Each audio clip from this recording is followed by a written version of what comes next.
Hi everyone, Lucy and I are digging up some carrots, and you know what we're going to make out of these carrots? We're going to make a carrot cake, my very favorite cake. And I'm going to dig a few more. You can see we have quite a row, and we have a lot of weeds too.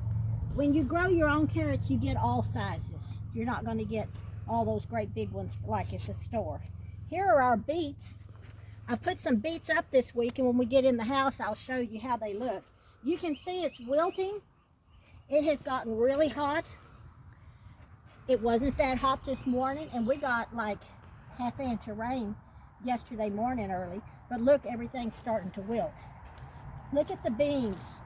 Another thing we're going to have this week is green beans. They are loaded. Beans grow so easily. Look at all these wonderful beans. I hope you can see them all. Look at that. A whole handful of beans right there. And they will make and make and make, and anybody can grow them. Every time I'm out here, I think about the Garden of Eden and how beautiful it must have been. The fragrance of everything growing, and just being able to pick up peach anytime you want it, or a watermelon, or asparagus, or carrots. Let's go in and do the carrot cake. Okay, we're getting ready here to make this wonderful carrot cake. I have 2 cups of flour and 2 cups of sugar in here. If you wanted to use cake flour, you could, but this cake is not some delicate little fluffy cake. Here is 2 teaspoons of baking soda and 2 teaspoons of cinnamon. The cinnamon is what makes this cake. There's no pineapple, there's no coconut, no raisins. This is just a plain carrot cake. But it's one of the things people ask me to make all the time. Okay, I'm going to add 4 eggs. You don't even have to make a big deal out of it. Okay. Now I have a cup of canola oil. Any not fragrant oil, something that doesn't have a lot of flavor, will work with this. We're pretty much almost through. Here are the beautiful carrots we picked. It calls for 4 cups. I'm going to slow this down. I probably have put a few more than 4 in here, but you'll never know it. It won't mess the cake up at all. But if you make it for the first time, do 4 cups. Okay. As you can see, it's just about already made. Next, I'm going to add a half a cup of pecans, and I'll turn that off a sec. A tip on pecans and things: if you put big chunks in, it's much more liable to stick to the pan. So grind your pecans up pretty good. This is pecans. I usually use walnuts, but my good sweet friends, the Staffords, brought me some wonderful pecans. So I like both. But some people can't eat walnuts.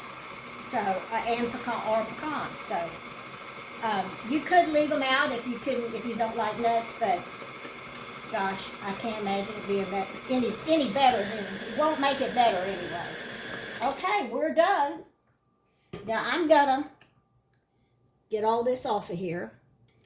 It smells really good, doesn't it, Caden? Yes, ma'am. Smell all that cinnamon.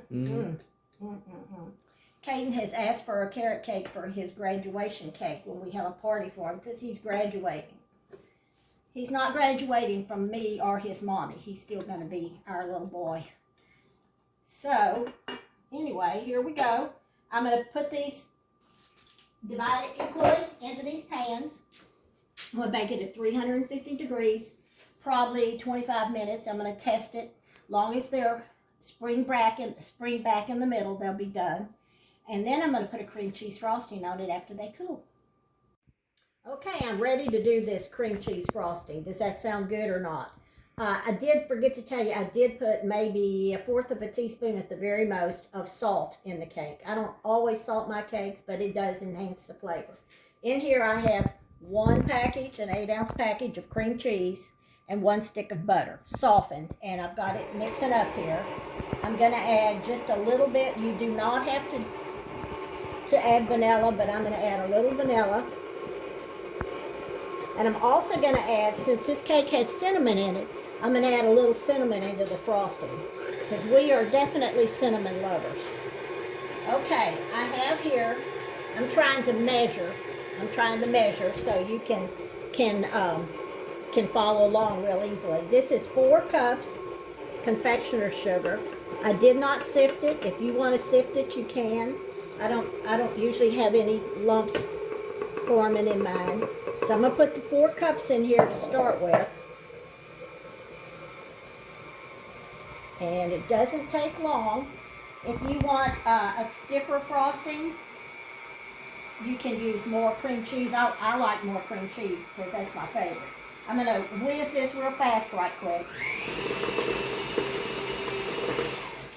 Okay, now let me taste it. It's got a little bit of a color to it because of the cinnamon. I think that's pretty good right like it is.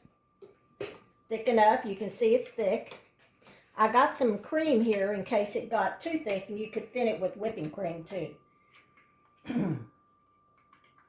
We love carrot cake. Amy, show them the beets that we just did this week. Oh, yeah. I forgot to show them to them a while ago.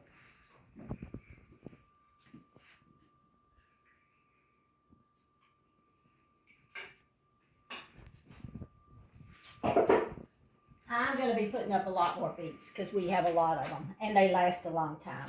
So I'm going to frost. One little trick I want to tell you that I do now. A real baker would not do this.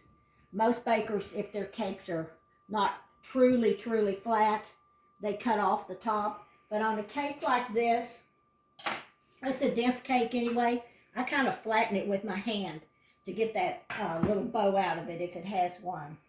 So I'm going to frost. This is a 3-layer cake. We're going to frost a couple layers and then we'll be right back. Okay, I got all 3 layers frosted. I'm going to show you a couple little things I do. Take your knife and just run it through here.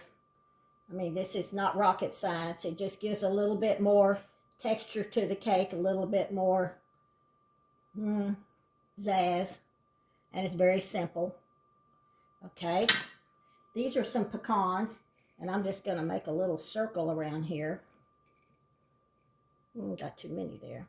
This is just kind of to let people know that it is a pecan cake. I mean, that it does have pecans in it.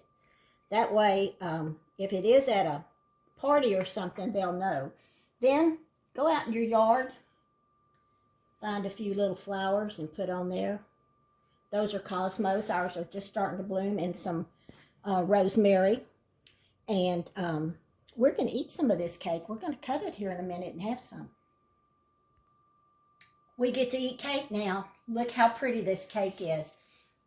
Sometimes I put my cakes in the refrigerator. Like if we're not going to eat it maybe till tomorrow, I'll put it in the refrigerator and I'll get it out in plenty of time for it to come back to room temperature.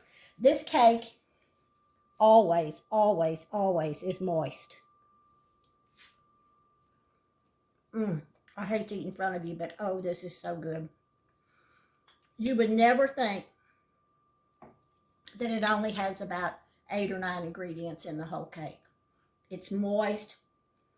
The cream cheese, what's wrong with cream cheese? Nothing. I pray you have a God-filled week and try this cake. I think you'll really like it.